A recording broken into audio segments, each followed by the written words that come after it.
প্রথমে এই ভিডিওটা দেখুন। ভিডিও ভালো হলে চ্যানেলটি লাইক করুন, শেয়ার করুন আর সঙ্গে থাকুন। ধন্যবাদ। ये जो मन है ना, ये भगवान ने इसकी रचना की है। इंद्रियाणम मनश्चास्मि, कह रहे इंद्रियों में मैं मन हूं, और त्रिगुण माया का इसमें भरा हुआ पूरा पॉइजन जहर है। अब देखो मन छोड़ के गंदी बात में ही जाएगा, नहीं जाएगा। ये नहीं कि अच्छी बात में नहीं जाता, अच्छी बात में लगाओ तो लगेगा, और वो भी थोड़ी देर, और बुरी बात में लगाने की जरूरत नहीं, आराम से। इसका स्वभाव रचना ऐसी रची गई। अब यही गेम रखा गया है कि अब इसकी गति को रोको, अंतर्मुख करो, भगवदाकार करो, तो तुम्हें इनाम मिलेगा, त्रिभुवन पर विजय प्राप्त कर लोगे।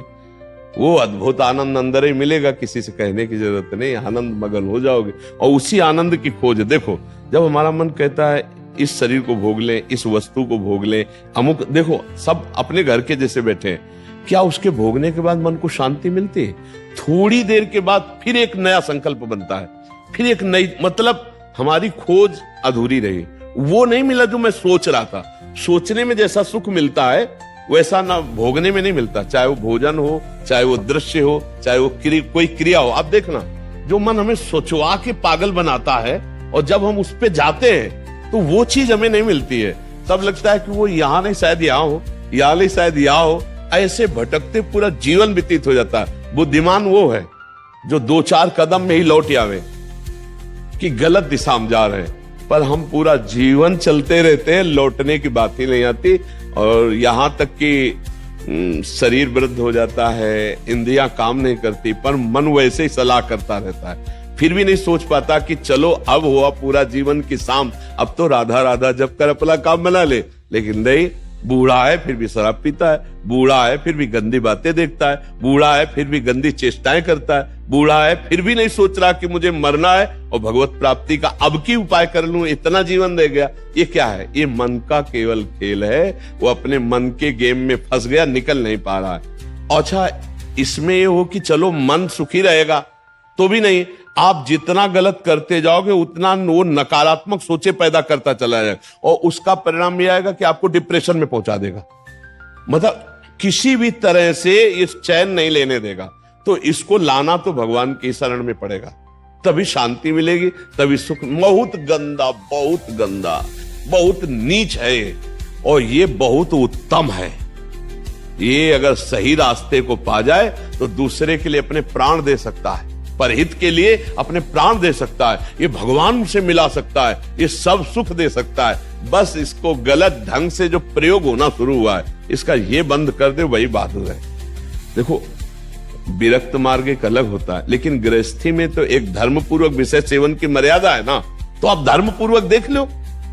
अगर आपको अपनी पत्नी में, अपने पति में सुख नहीं मिला तो विश्व में कहीं सुख नहीं मिलेगा, क्योंकि है नहीं, तो आपको सीमित हो जाना चाहिए ना। लेकिन ऐसा नहीं होता, हम धर्म विरुद्ध बढ़ते चले जाते हैं, जो हमारा पाप बनता जाता है और हम क्लेशित होते जाते हैं। इसलिए हमें लगता है बहुत अच्छे अभी सत्संग के प्रभाव पड़ रहे हैं, तो हम निकल चले गंदी बातों से, हम निकल चले इस माया के फसाव से।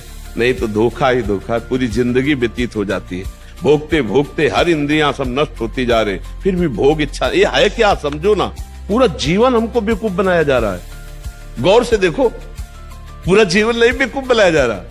तो एक बार और देख लेते हैं, इसमें हमारा पूरा जीवन जा रहा है।